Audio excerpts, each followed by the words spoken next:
আসসালামু আলাইকুম। আজকে আমি আপনাদেরকে তৈরি করে দেখাবো টমেটো ভর্তা। এই ভর্তাটা আমার খুবই প্রিয়। আপনাদেরও হয়তো অনেকেই টমেটো ভর্তা পছন্দ করেন। আর এখন যেহেতু বাজারে সস্তায় টমেটো পাওয়া যায়, সো অনায়াসে এই ভর্তাটা করে খেতে পারেন। চলুন দেখা যাক কিভাবে টমেটো ভর্তা তৈরি করতে হয়। টমেটো ভর্তা তৈরি করার জন্য এখানে আমি 7-8টা শুকনো মরিচ নিয়েছি। এটাকে এখন চুলা আঁচটা লোতে রেখে টেলে নেব। ঝালটা আপনারা আপনাদের পরিমাণ অনুযায়ী বুঝে নিয়ে নেবেন। আমার মরিচটা টালা হয়ে গেছে, এখন আমি এটাকে তুলে নিব।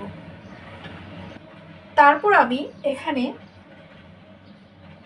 1 টেবিল চামচের মতো সরিষার তেল নিয়ে নিলাম।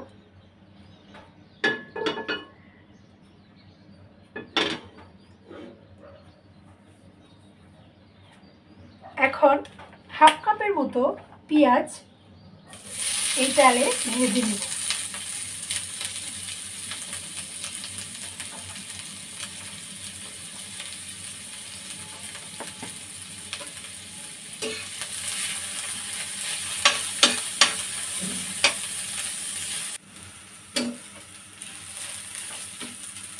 পেঁয়াজটা খুব বেশি ভাজবো না।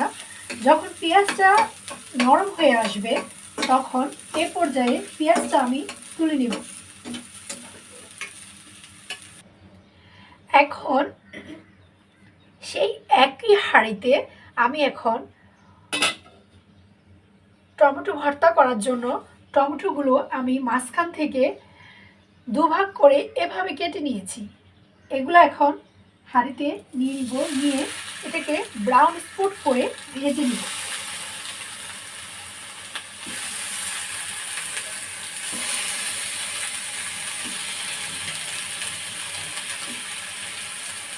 এখানে আমি 6টা টমেটো মাঝখানে দুভাগ করে কেটে নিয়েছিলাম। আপনারা আপনাদের পরিমাণ অনুযায়ী টমেটো নিয়ে নেবেন।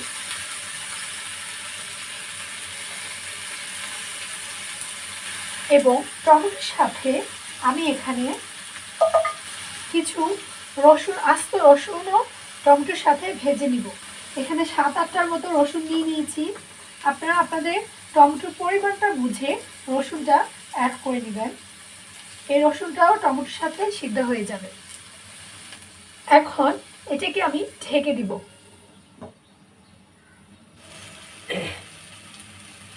আমার টমেটোগুলো সিদ্ধ হয়ে গেছে এবং নিচে একটা ব্রাউন স্পট পড়েছে। এখন টমেটোর নিচে যে এক্সট্রা পানিটা আছে সেই পানিটা আমি টেনে নিব।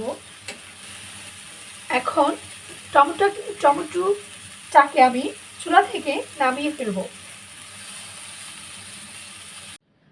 চুলা থেকে নামানোর পর টমেটোগুলো যখন পুরোপুরি ঠান্ডা হয়ে যাবে তখন টমেটোর উপরে যে স্কিনটা আছে এটাকে আমি এখন ফেলে দিব।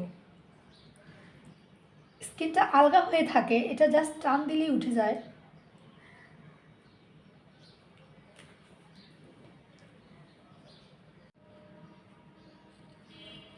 টমেটো পুরোপুরি এটাকে মথে নেওয়া হয়েছে। এখন আমরা টমেটো ভর্তাটা বানাবো।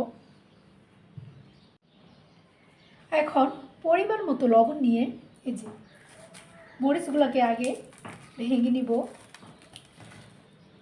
তারপরে রসুনগুলো তার সাথে মিক্স করে নিব।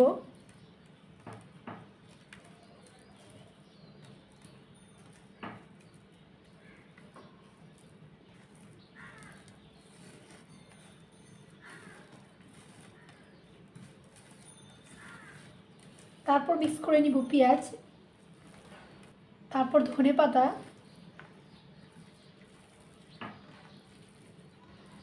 এগুলোকে ভালো করে মিক্স করা হয়ে গেলে তারপর এটার সাথে মিক্স করব লেবুর রস।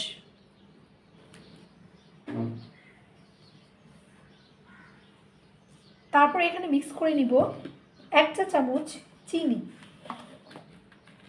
যেহেতু টমেটো ভর্তা সেক্ষেত্রে চিনিটা দিলে খেতে আরও ভালো লাগে। এটা অপশনাল, আপনারা না চাইলে নাও দিতে পারেন। এবার সব কিছু একটু মিক্স করে তারপর টমেটো পেস্টটাও মিক্স করে নিব।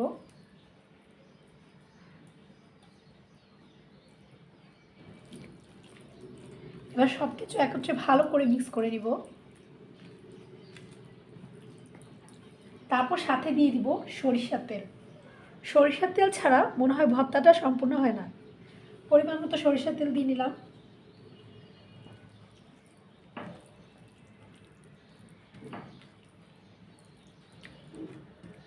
এই তো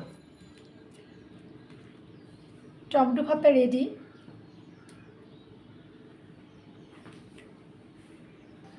তৈরি হয়ে গেল আমার টমেটো ভর্তা। এরকম একটা ভর্তা হলে মাছ মাংস কোনো কিছুরই প্রয়োজন হয় না, অনায়াসে 1 প্লেট ভাত খেয়ে নেওয়া যায়, তাই না? আপনি কি আমার মতো টমেটো ভর্তা পছন্দ করেন? তাহলে আমাকে কমেন্টে জানাবেন। আজকে তাহলে এ পর্যন্তই। ভালো থাকবেন সবাই। আল্লাহ হাফেজ।